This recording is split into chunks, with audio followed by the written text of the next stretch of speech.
இயேசுவின் நாமத்தினாலே இந்த காலை வேளையிலே உங்களை மனமாற வாழ்த்தி ஆசீர்வதிக்கிறோம்.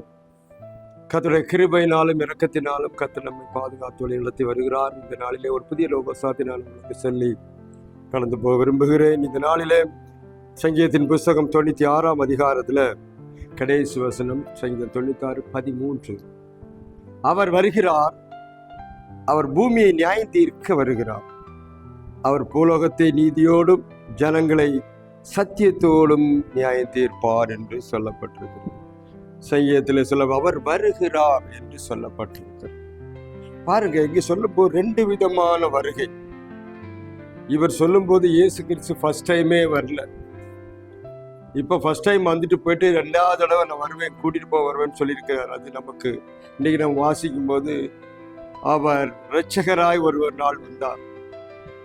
இந்த பூமியை ரட்சிப்பதற்காக வந்தார், தன்னைத்தானே ஒப்பு கொடுப்பதற்காக வந்தார். 2000 வருஷத்துக்கு முன்பாக அவர் நமக்காக மனித அவதாரம் எடுத்து வந்தார் என்று சொல்லி ஒரு வருகை குறித்து பார்க்கலாம். மறுபடியும் இன்னொரு தடவை பாருங்க, இது படிக்கிறது பார்க்கும்போது அந்த 2வது வருகை குறித்து தான் சொல்லப்பட்டிருக்கிறது.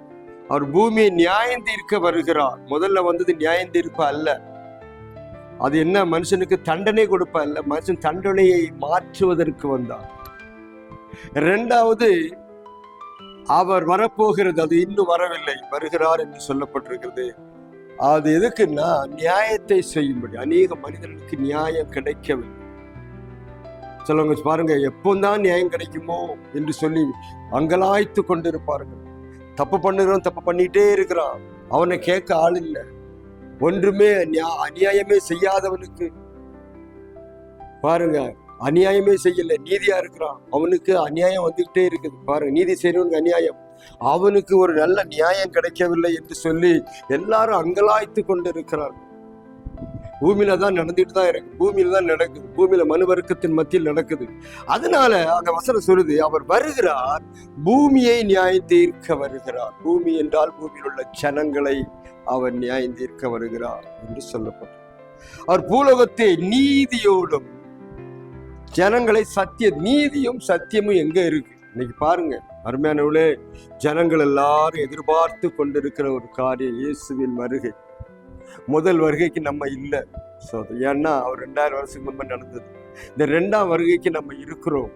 இந்த 2ஆம் வருகை அவர் நியாயாதிபதியாய் வருகிறார், நியாயம் தீர்க்க வருகிறார், நீதியை செய்ய வருகிறார், நன்மையானவர்களுக்கு நன்மை செய்தவர்களுக்கு நன்மை கொடுக்க வருகிறார். அவனுக்கு நான் அளிக்கும் பலன் என்னோட கூட வருகிறது.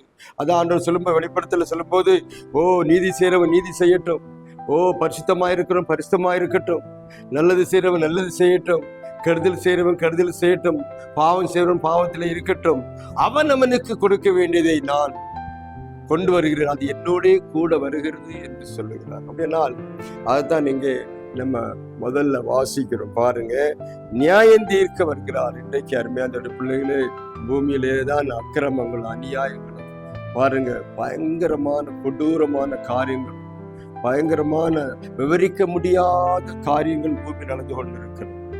இந்த கடைசி நாட்கள் அப்படி நடக்கும்னு வசனம் சொல்லுது.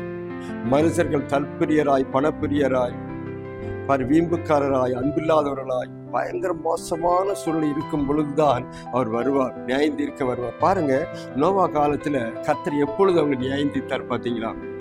அந்த பெருவெள்ளம், இந்த ஃப்ளட்டு, உலகமழக அளாவி அந்த ஃப்ளட்டு வந்துச்சு, பெரும் மழை, 40 நாள் இரவு மழை பெஞ்சது இல்லையா?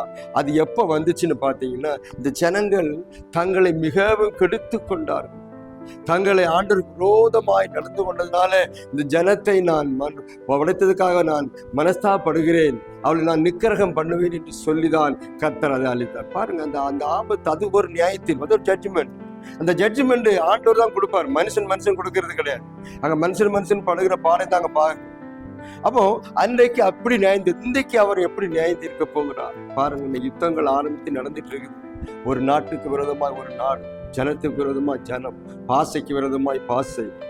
என்னதான் ஒரு பாசை ஒரு நாடு இருந்தாலும் இருக்க முடியாது. சோதனம் பெருசாசி இருக்க விட மாட்டான். ஒரே நாடு, நாங்கெல்லாம் சண்டை போட மாட்டோம்னா ஒரு வீட்டுக்குள்ளேயே அமைதி கிடையாது. ஒரே வீட்டுக்குள்ள அண்ணன் தம்பிக்குள்ள தாய் தகப்பமா இருக்கட்டும் என்ன கிடையாது, சமாதானம் கிடையாது. அப்படி இருக்கும்போது எப்படி ஒண்ணுன்னு சொன்னா ஒன்னா இருக்குமா? ஆண்டவர் சொல்லுகிறார், அவன் அவனுக்கு நான் கொடுக்கும் பலன் என்னோட கூட வருகிறது. அவர் வருகிறார், பூமியை நியாயம் தீர்க்க வருகிறார். இத்தனை வருஷமா நான் நடந்துட்டு இருக்கேன், என் பக்கத்துல யாரும் எனக்கு நீதி செய்ய யாரும் இல்லை. கோர்ட்டுக்கு போனேன், அங்கே நீதி இல்லை. எங்க போராட்டத்துலாம் நீதி இல்லை. நீதியை பேச வர்றாங்க, அங்க நீதி கிடையாது, அநீதி இருக்குது என்று சொல்லி வசனத்திலே சொல்லப்பட்டிருக்கிறது. ஆனால் நீதி கொடுக்கிறவர் ஒருவர் தான், அவருக்கு பட்சபாதம் இல்லாதவர், நீதியை சரியாய் செய்வார். அதனாலதான் பாருங்க, அவர் பூலோகத்தை நீதியோடு ஜெயித்து.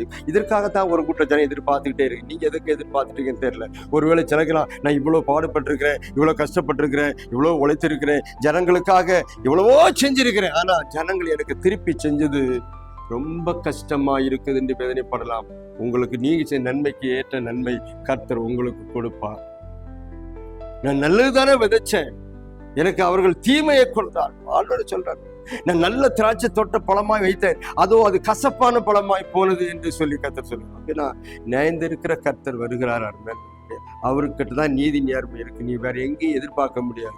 அதனால நீங்க கவலைப்படாதீங்க. உங்க வாழ்க்கையிலே, உங்க குடும்பத்திலே, நீங்கள் உங்களுக்காக எந்த நீதி நடக்கலையா, உங்களுக்கு நீதிக்கு நீதி செய்யப்படலையா, கவலைப்படாதீங்க.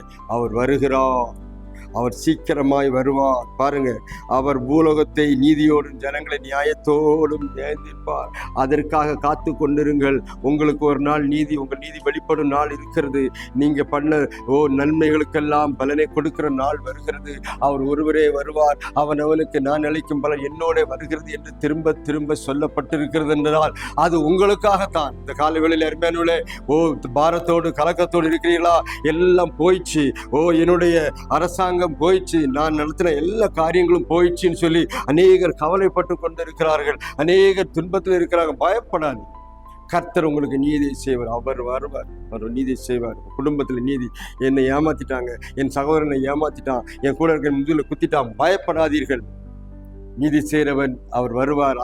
அதுதான் இந்த ஃபைனல் ஜட்ஜ்மெண்ட்னு சொல்லுவாங்க. கர்த்தர் கொடுப்பார். உங்களுக்கு நீதி கொடுத்து உங்களை ஆசீர்வதித்து உயர்த்துவார். நன்மை செய்வனுக்கு நன்மையும் தீமை செய்வனுக்கு தீமையும் கடந்து வரும் நாள் நெருங்கி விட்டது. அதுதான் இங்கு வாசி. அவர் வருகிறார், அவர் பூமி நியாயந்திருக்க வருகிறார். அவர் பூலோகத்தை நீதியோடும் ஜனங்களின் சத்தியத்தோடும். சத்தியம் இல்லாமல் போச்சா, கவலைப்பட, கர்த்தர் வந்து ஒரு சத்தியத்திலே நிறுத்துவார். அவர் மாறாதவர். குடும்பத்தை உங்களுடைய செயல், நீங்கள் பட்ட கஷ்டங்கள் எல்லாத்துக்கும் பிரதிபலனை ஆசீர்வாதம் கொடுக்க வருகிறார். அவர் நோக்கி பார்ப்பீங்களா? கர்த்தர் உங்களையும் குடும்பத்தை இன்னைக்கு ஆசீர்வதிப்பார். ஆமென்.